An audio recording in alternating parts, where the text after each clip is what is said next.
Je m'appelle Marc Granier. Je suis né, comme Jean Moulin, à Béziers, le 28 octobre 1953. Et ce que j'ai à vous dire est très grave. En effet, je me suis aperçu que nous vivons dans une dictature depuis longtemps. Monsieur Fioril m'a expliqué il y a 3-4 ans et j'en ai conclu que, évidemment, ça n'a été que de la confirmation de ce que je pressentais, de ce que je ne voulais pas croire. J'ai été muté à la CRS numéro 1, à la section moto d'escorte, qui s'occupe des hautes personnalités depuis que le général de Gaulle a nommé cette CRS numéro 1 pour la protection des hautes personnalités. J'y suis arrivé pour représenter la CRS 1 en compétition. Je l'ai dignement représentée pendant 35 ans. J'ai eu des tas et des tas d'articles et de photos et j'ai toujours mis en avant ma fierté d'être CRS. Et le 11 avril 2006, alors que nous étions en entraînement de tir à moto au fort de Montlignon, j'ai gravement été blessé par balle. La balle est rentrée dans mon dos et est ressortie au nombril. Elle est passée sous le gilet pare-balles et j'ai ramené la moto, il me restait une 50aine de mètres à faire. On m'a descendu de la moto, on m'a déshabillé, la balle était posée sur le nombril. À ce moment-là, le fonctionnaire qui m'avait tiré dans le dos à bout portant, je lui ai demandé de venir, je lui ai donné la main et je lui ai dit « Régis, ça n'est pas grave, hein, je préfère être à ma place qu'à la tienne. » Et pendant 2 ans, j'étais persuadé que c'était un accident. Et puis, le comportement de Régis m'a paru bizarre. Non seulement il ne m'a plus jamais reparlé de cet accident, mais je me suis aperçu, sans qu'il me le dise, qu'il ne pouvait pas me saquer.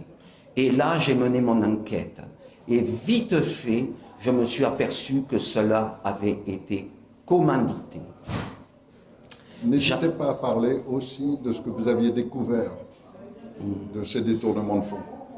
Alors, sur le moment, je me suis... quand j'ai découvert que ça avait été commandité, j'ai mis quelque temps à être sûr, j'en ai parlé avec des amis de confiance et j'étais persuadé que, je suis persuadé que ça a été commandité par monsieur Claude Guéant, qui était à l'époque directeur du ministre de l'Intérieur, monsieur Sarkozy.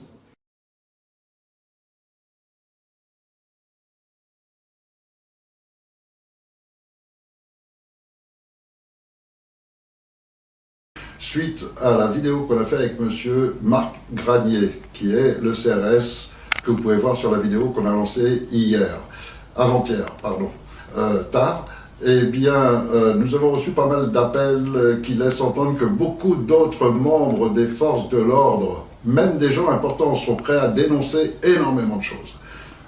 Il a donné un exemple extraordinaire de courage et en même temps d'intégrité.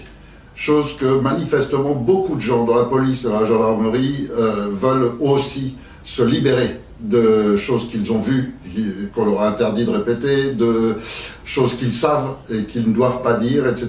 Et donc, il est en train de faire une émulation énorme qui va toucher certainement beaucoup de gens, et ça va être vraiment ce qu'on appelle l'apocalypse, le vrai terme qui signifie lever le voile, qui signifie la vérité apparaît, éclate. Et là, on est vraiment dans ce schéma en ce moment. Et hier soir, Marc Granier a été arrêté par la police et est actuellement en garde à vue.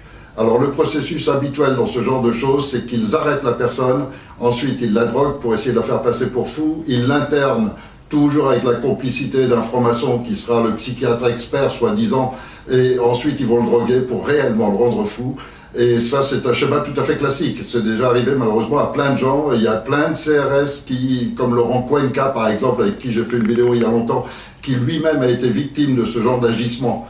Donc on est vraiment dans un monde de police, dans un monde policier, de dictature totale gravissime.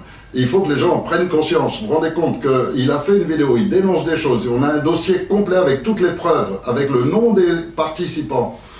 Et le lendemain même, il est arrêté par la police et mis en garde à vue.